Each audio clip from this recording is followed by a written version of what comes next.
Les doy la bienvenida a todos a un nuevo podcast de Biología con Lotus. ¿Cómo están? ¡No quiero hablar de eso! La verdad es que me pasó algo extraño pero bastante curioso. La otra vez estaba en la ducha cantando como Luis Miguel, pero atorado con un pedacito de pan, ya saben, ¿no?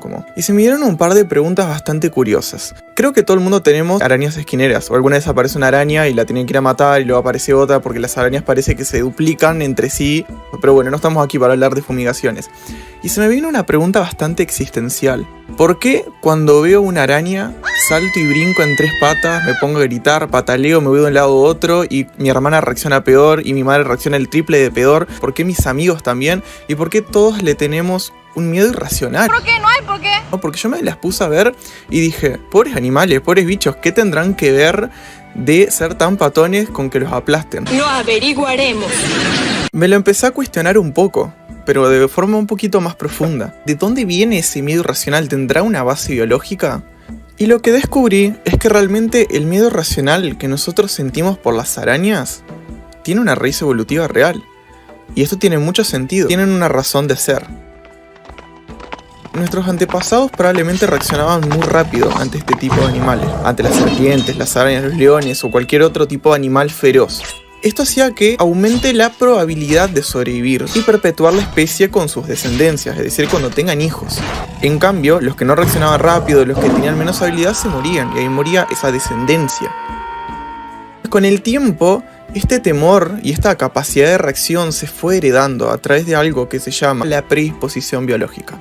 No es como que podemos decir hay un gen del miedo y de los recuerdos que se transmite de generación en generación, pero sí podemos saber que sí se heredan circuitos neuronales que producen las tendencias que tenemos nosotros como individuos a desarrollar con el tiempo esos mismos miedos e instintos que nuestros antepasados. Esa es exactamente la definición de lo que sería la predisposición biológica. Heredar una tendencia a desarrollar rápidamente diversos miedos e instintos que quizás nuestros antepasados también tuvieron. Eso explica por qué quizás tenemos un sistema nervioso que a veces es más sensible, ¿no?, a ciertos patrones visuales, como le puede ser las arañas, que son veloces, rápidas, que tienen una forma de las patas finas, ¿no?, y se mueven muy rápido. Y esto también tiene un poco que ver con el ADN. Porque el ADN contiene las instrucciones que forman las proteínas que compondrán un futuro cerebro y un futuro mecanismo emocional, que se va a ir desarrollando con el tiempo, no es como una fotocopia exacta, se podría decir. Vamos a irnos un poquito más para atrás y vamos a entender que el ADN humano en realidad contiene información genética heredada de antepasados, ¿no? Porque esta información genética determina las estructuras biológicas y las predisposiciones que vamos a tener en el futuro.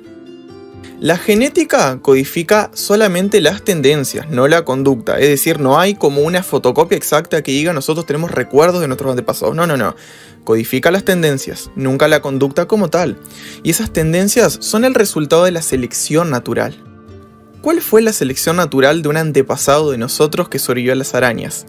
La supervivencia, la rapidez, ese comportamiento que tenía aumentó su supervivencia y por lo tanto la reproducción. Entonces, la tendencia se consolidó porque aumentaba el nivel de supervivencia. Y como todos, el motivo de nuestra especie es poder perpetuar las generaciones. Se podría decir que entra más que nada el sistema límbico, ¿bien? Que son como un grupo de estructuras cerebrales que sí regulan las emociones, el comportamiento, la memoria y la motivación. También entra un poco la epigenética, que para explicarla muy por arriba, es un campo que estudia los cambios heredables en la función de los genes que no alteran la secuencia del ADN, ¿bien? Sino como que regulan la expresión de los genes al activarlos o inactivarlos. O sea, como que hay una secuencia de variables, genes que se activan y se desactivan en base a las vivencias del individuo, a la exposición al estrés o a diversos factores que son externos, ¿bien? El ADN en sí, o sea, ya todos conocemos que es el ácido desoxirribonucleico, es la molécula física donde está escrita la información genética, ¿bien? Y la genética en sí es algo diferente, en realidad es la ciencia que trata de entender la transmisión y la expresión del ADN de una generación a otra. La otra vez estaba en Instagram, ahí mega random, procrastinando como siempre, y me vi un video muy interesante. Iba un hombre con su pareja. Iban cruzando ahí tranquilamente. El hombre con un palo en la mano solo por molestar, porque no sé, por algún motivo la mayoría de los hombres tenemos esa tendencia a agarrar un palo en la mano sin motivo alguno, pero parece que estuviera en nuestra genética, parece que estuviera en nuestro ser agarrar ese palo, no sé, como si nos fuéramos a defender con un palo, ¿no? Como si fuéramos incivilizados. Bueno, capaz que era por si se acerca alguno a querer coquetearle a la novia y, bueno, digo, una defensa improvisada. Pero no, o sea, realmente Pasó que iba a pasar que tranquilamente por su camino y apareció un animal, creo que era un toro, y se le iba directo. El hombre por algún motivo pegó un grito, pero un grito ancestral, que el video de repente se tornó de 2023 a 10.000 a.C. Empezó a enfrentar al animal, a acercarse paso a paso, cauteloso, firme, y levantó con sus 2 manos el palo. El animal como que se quedó frisado y lo miraba. Y pareciera que algo se activó dentro de él porque decidió retroceder e irse. Y esto es un claro ejemplo de cómo sucede lo mismo tanto en los humanos como en las demás especies, porque el animal no recuerda nada de lo que vieron sus antepasados, ¿no? Pero sus antepasados, tal como lo explicamos antes, también reaccionaban con miedo y sobrevivían a los humanos si eran evasivos, si no los enfrentaban. Esos sobrevivientes transmitían los genes con tendencias también. Entonces se formaban también predisposiciones que se iban a transmitir para el futuro. El hombre obviamente levanta de forma ancestral su palo como para hacerse más grande, ¿no? Que es un instinto ancestral como de defensa y dominancia, con los sonidos fuertes, pero el toro, a ese código biológico antiguo que le grita como un amenaza, peligro, vete. La evolución siempre selecciona los genes útiles que producen cerebros y cuerpos con predisposiciones que aseguran la supervivencia, que pareciera que es nuestro único fin biológico.